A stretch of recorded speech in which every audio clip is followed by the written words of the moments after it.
Good morning, everybody. I'm still nervous. Today we're covering incubation.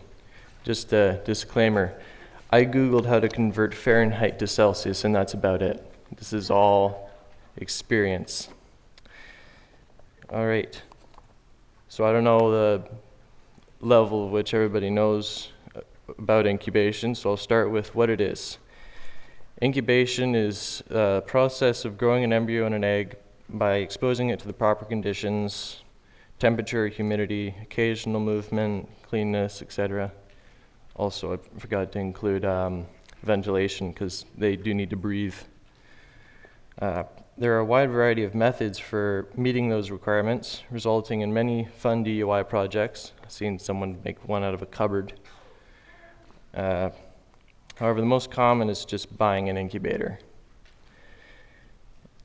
And next slide. Next one is why to practice incubating. Many reasons.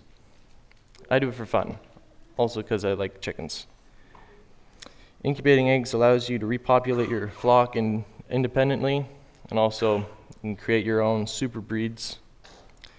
And the risk of transferring pests and sickness is greatly reduced by eliminated entirely when introducing new variety to your flock. Because generally when you buy new chickens from somewhere else, you have to keep them separated so you don't make your other chickens sick. With this, you don't really have that. You can also control a lot better when you get your chicks and what kind of chicks. And when you hatch your own eggs, you can generally handle the chicks a lot more and they get more used to you, so you end up with friendlier birds. Now, what to incubate?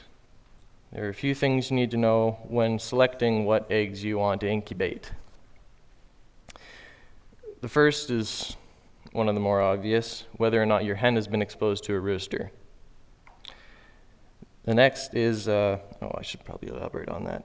Generally, you don't just put the rooster in, wait a day, and then you have eggs. You generally want to wait until they've had a few eggs and then start to incubate them, just to be sure.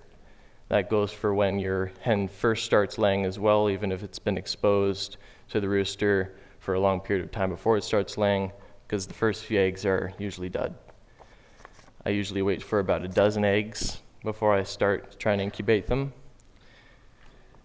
The next is how old your eggs are. After about 2 weeks, they're eating eggs.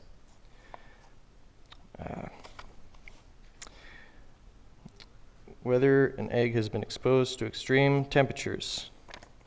If it gets too hot, it's done. If it gets too cold, little ice particles will form in the egg and it'll kill the chick. And you also want to pay a lot of attention to how the egg was handled.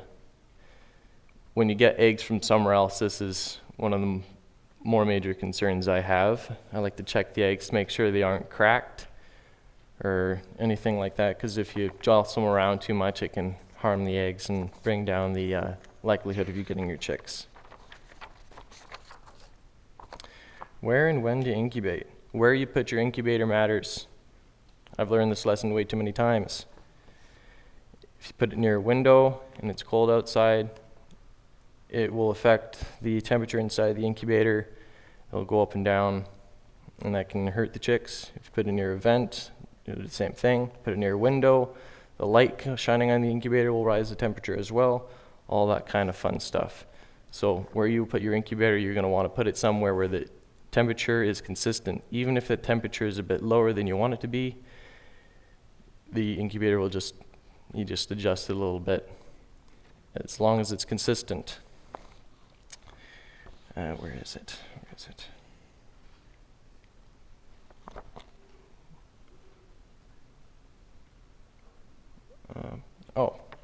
When you start incubating, you want to wait until it's a bit warmer outside before you start incubating your eggs, both because when you're bringing in your eggs from your chickens, you want to make sure they didn't get too cold out there.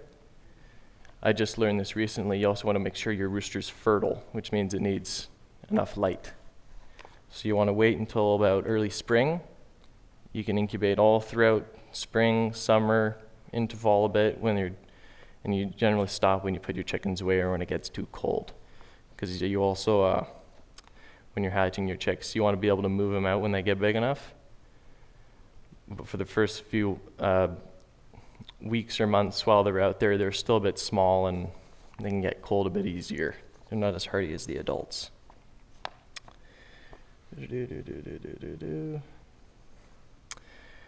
Now we're getting into how to incubate. I've got a lot of slides on this. The first step is to give your incubator a quick wipe down, get rid of any dust or dirt, and let your incubator run without any eggs in it for a few days. I've learned this lesson way too many times. I once hard-boiled eggs. You want to let it run for a few days before you put them in. I let it go for 3 days because I like to, well, it fluctuates a little bit, and you want to make sure you get it just right.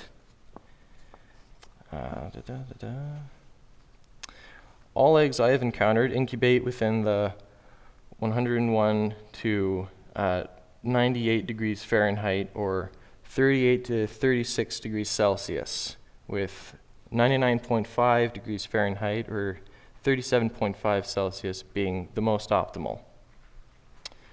This is all my eggs, no matter what they are. I don't know if there's any, any eggs that don't incubate at that temperature. I don't have the greatest range of eggs I've incubated, so I don't know. Once the incubator has reached a steady temperature and humidity, the eggs can be added either with an automatic turner or be turned by hands 3 times a day. That gets old really quick. In the later case, marking the eggs with a pencil on one side with a little X will be useful in keeping track of what eggs are flipped, but don't use ink. Don't use Sharpie or ink because it will go into the shell. I know pencils use lead, but that's fine. In my years of incubating, I found that there are 2 main groups of eggs. That's just what I've seen. You will generally deal with terrestrial birds and aquatic birds. Terrestrial birds, chickens, guineas, turkeys, require less humidity, generally around 60 to 50%, and then 65 to 70% for the last 3 days, and prefer circulated air incubators, so the ones with the little fans in them. I find terrestrial birds a lot easier. Aquatic birds, ducks, and geese, and the such, require higher humidity, generally around 65 to 70%, and then 80% for the last 3 days. They prefer still air incubators. I'm not sure why. Maintaining a higher humidity can be difficult for some incubators, like all of mine. However, aquatic birds are able to get wet without drying the chicken side. Just don't get the whole egg wet because they still need to breathe as well. Because of this, some people will dip or spray these eggs using lukewarm water every few days to help you maintain humidity. I thought this was kind of strange at first, but then I remembered, oh, they're ducks. They swim and then they go back on the eggs, so they have to adjust for that. So I guess it makes sense. Different eggs take different times to hatch. Generally, it's a multiple of weeks, or by 7. So quail take 15 days, immediately contradicted myself. Chickens take 21 days, guineas take 28 days, turkeys and ducks 28 days, geese 30 to 35 days. Geese are huge. However, the last 3 days are always the same. 3 days before your chicks are due, stop turning them, put some water in the incubator, close it, and do not touch it. I've made this mistake a few times where I'll continually check the eggs or open the incubator to check them. You don't want to do that. You have to stop turning them, let them settle. Because once they start hatching and they crack the shell, if you open the incubator, colder air will go in, shock them, and they won't hatch. Or it will reduce the chances of them being able to hatch.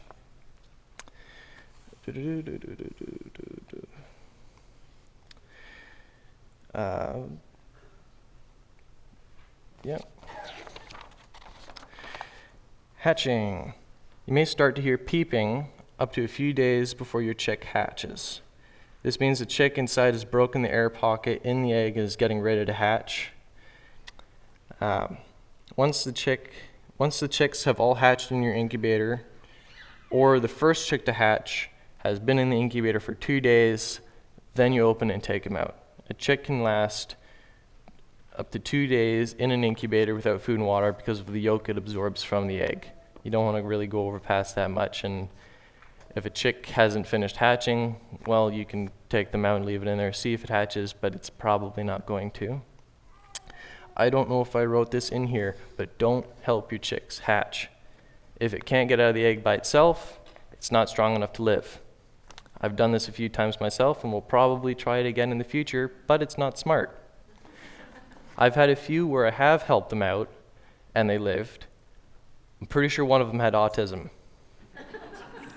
It didn't know it had wings, and it froze to death 2 feet from a heat lamp. It was kind of sad. So if it can't get out of the egg by itself, unfortunate. That's just part of it. Candling eggs. This is my candler, or it was my papa's candler, and I use it. It's a box with an egg-shaped hole in it and a light bulb inside. Essentially, you're just x-raying your eggs to see what's inside of them. It's really easy. You can take a flashlight, put the egg in your hand, and just look at it like this. And what you're really doing is, I think there's some pictures in your pamphlets. And up there, I forgot there was stuff behind me. This chart kind of confuses me because I don't really see any veins or such until about 7 days into incubation. So what I'll do is I'll candle the eggs before I put them in the incubator to check and see if there are any cracks that I can't see with my eyes, because you don't want to put them in there because they won't do anything. And after about 7 days, you check them and see if you see any veins or such. And then I wait, I don't know, another week or a few days until all the ones that are fertile are clearly fertile, and any that you don't see any, remove them, because they're essentially tiny little bombs.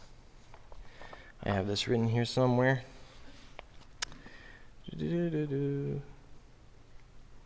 want to check them periodically, just to keep an eye on them, except for those last 3 days.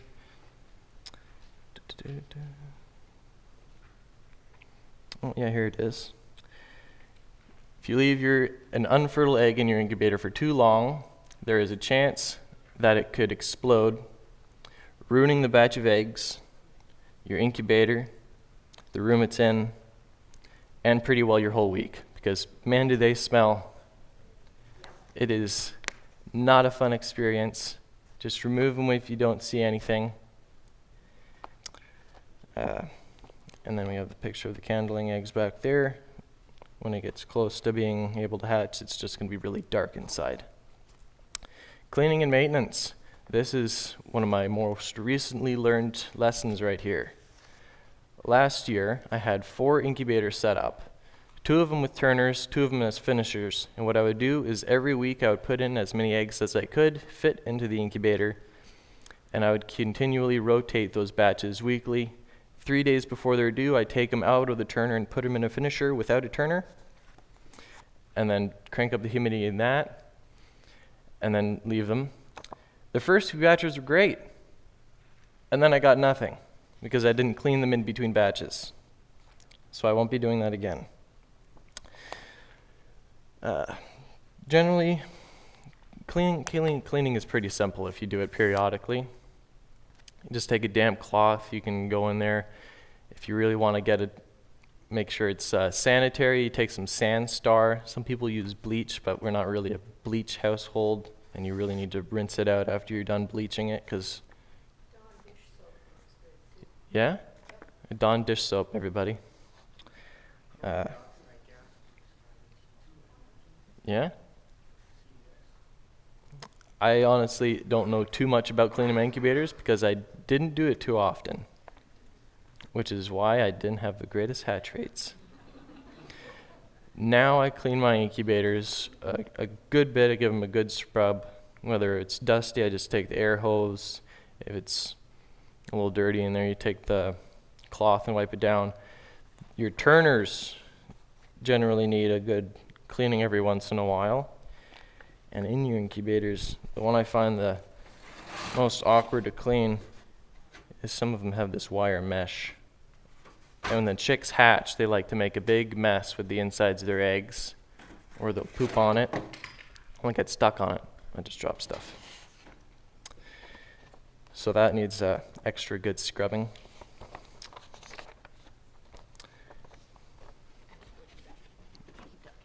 Ah. If you stick paper towel on top of that, Yeah? it works great, and then you don't have to scrub all the milk out of them. I just put a sheet of paper towel. Duly noted. Duly noted. I have more than I thought I did. Incubators versus broody chickens. I use both. They both have their upsides and downsides. I have them listed right there. The pros of broody chickens, as you can see up there, chickens are fantastic mothers and generally have consistent large hatch rates, except for their first one. They sort of need a practice round at first is what I've seen. And they're really good at it after that first one, so you don't really have to worry about them messing it up. They know what they're doing. Chicks raised by hens are smarter, much smarter. And they learn faster. And a con is chickens go broody somewhat at random. You can sort of control it. They generally, it depends on the chicken, and if you collect your eggs regularly, there isn't really anything for them to sit on. But if you leave a batch of eggs out, you have a better chance of them going broody on those and hatching them for you. Generally, we'll wait till one goes broody, and then we'll move it, and then put the eggs we want it to hatch under it. Generally guineas, because they're really dumb, and they need all the help they can get. So that's what I use my chickens for. Broody chickens, a little bit more on broody chickens. A broody chicken is a bird that has decided it wants to be a mother. They are violent. They are so violent. You can generally tell when something is a broody chicken when you go into the nest box. A normal chicken will maybe be a little bit upset when you go and grab its eggs. A broody chicken will try and stand perfectly still and wait till you, to make sure you've seen it. And if it knows you've seen it, it'll puff up and tell you to back off. If you try and grab its eggs, it'll peck your hand to no end. That means it's a good mother. Generally, if you don't want a broody chicken, you want to put it in a cage for a while with no eggs, because there isn't anything for it to sit on, and it'll be unbroody and start laying again, because they don't lay there when they're broody. But if you want a broody chicken, you put it in a cage with the eggs, and you want to make sure you move it from the other chickens, just because you don't want other chickens to lay eggs in the nest, and then you have half incubated eggs when the others are hatching. That can be a nuisance. Ensure she has access to water and food. That's just, everything needs that. But you want to make sure it's not too close to the nest. Because if she doesn't have to get up to eat or drink, she's not going to get up. And she'll either take huge dumps on the eggs and ruin them, or she won't and she'll die. Because they need to get up and have a bit of exercise and not poop on the eggs.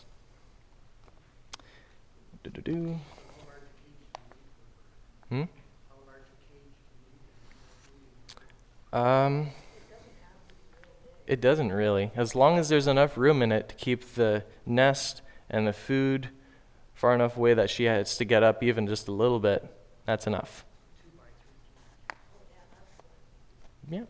Yeah, that's good. We usually use a rabbit cage. Now, the types of incubators.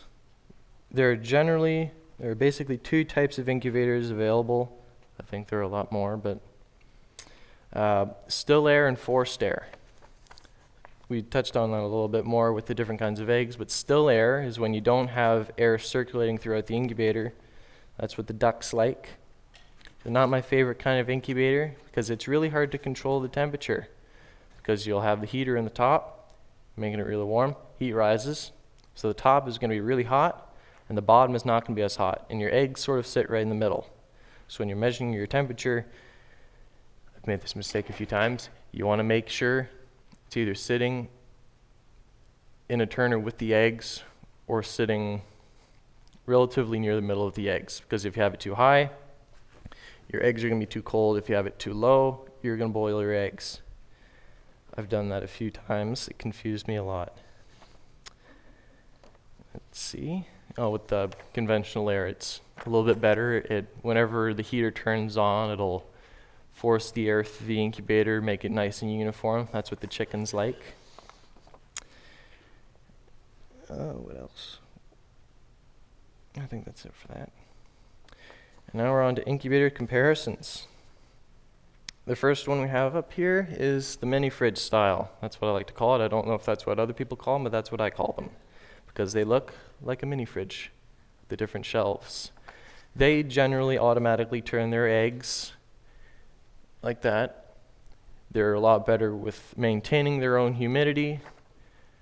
They generally have a lot more buttons on them and all that fun jazz. And they're really expensive, as in hundreds to thousands. I want one. I can't get one. I cannot get one right now. I think that's all on that. So they just tilt the tray, and that's, you don't really have to rotate the eggs, you just tilt the tray and it's sufficient. Yep. So you can do that with your tabletop. You go to once a day, you pick the whole thing up, and rather than turning the eggs. Well, Those are good questions, but you're gonna, with these, so if you can repeat that question. oh yeah.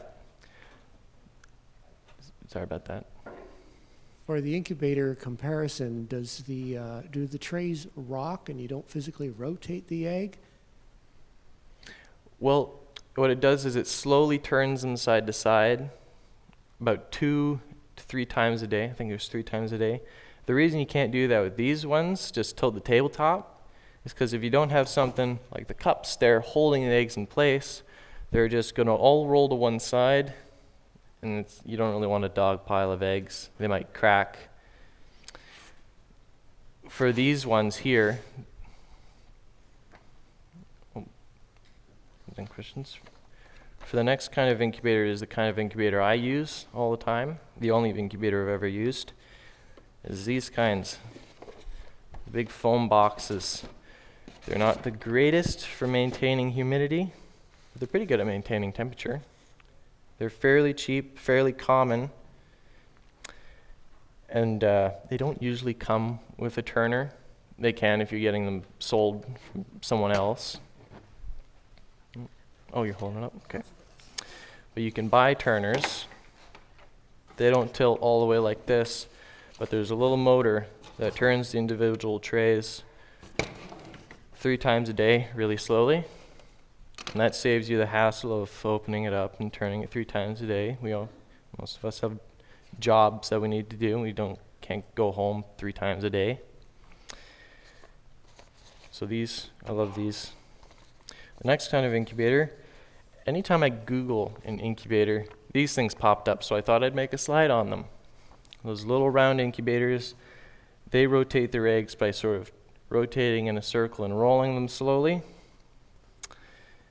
As it says here, most advertised incubator I've seen. Most of these models have digital readings of the temperature and humidity. Oh, they have a candling option. I didn't know that. Did you write that? Oh.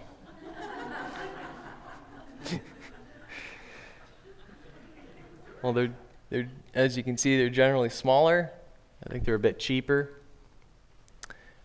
And I don't know how well they work because I've never used them, but they look, I don't know, I think you'd have to keep it in a bit of a warmer place. Make sure the temperature is consistent and all that. The style of incubator you use depends on how many eggs you want to incubate and how much you want to spend and what kind of eggs you want to incubate. Like if you want duck eggs, you'll probably want to go for the mini fridge because it's better at maintaining its humidity, or you want a still air incubator, one of these, and just keep a close eye on it, because duck eggs and geese eggs are harder.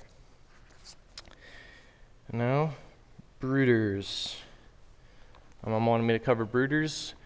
We use a cage with just a watering container and a feeding container, or like these ones, or these ones.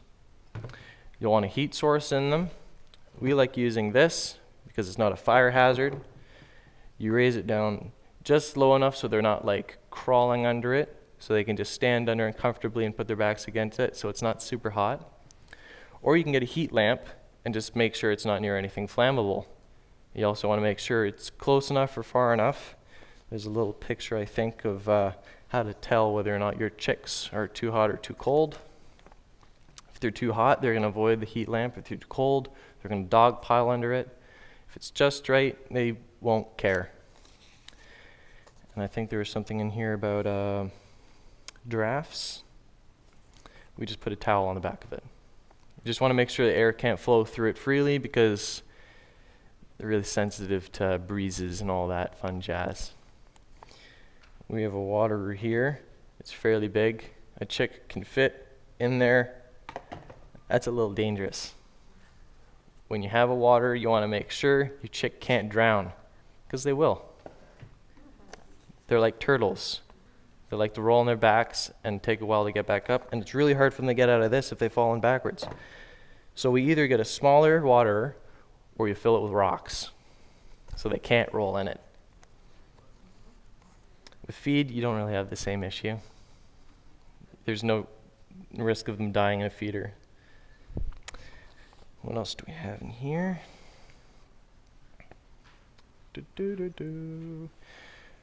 Waterfowl.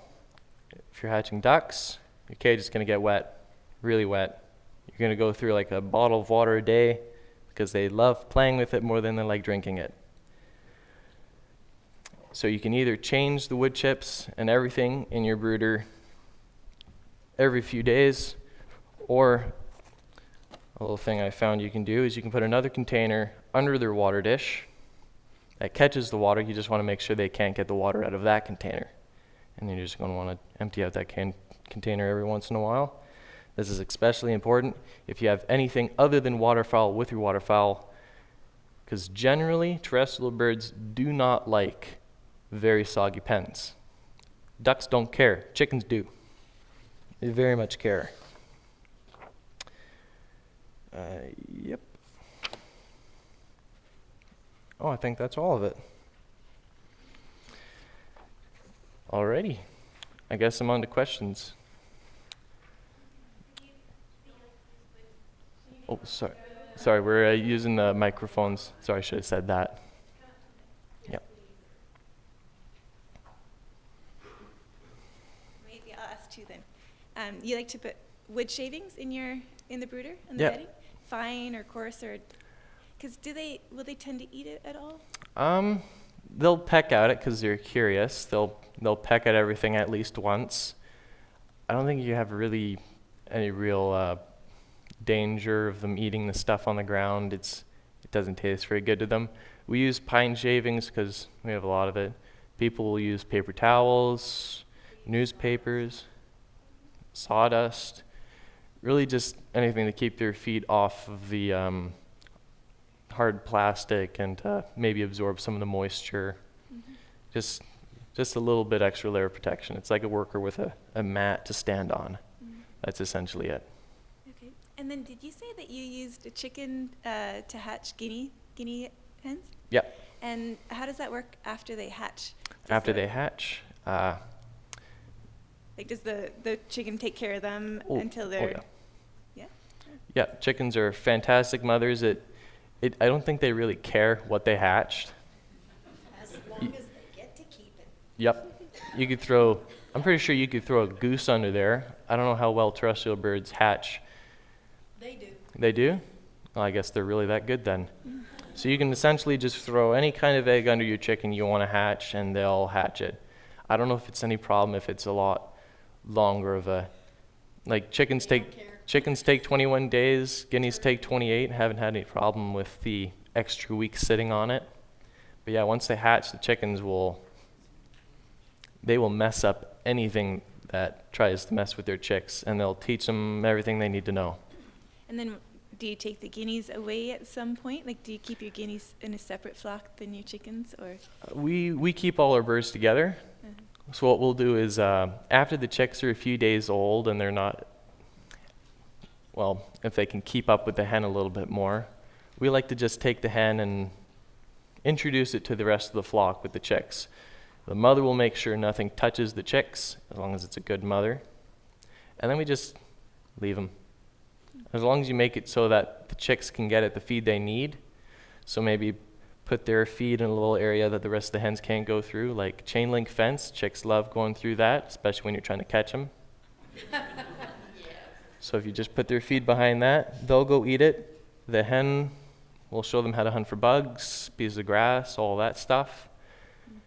And bonus, they can go in there to hide from anything that might be trying to hurt the chicks while the mother beats it up. Awesome. Thank you. Yeah, no problem.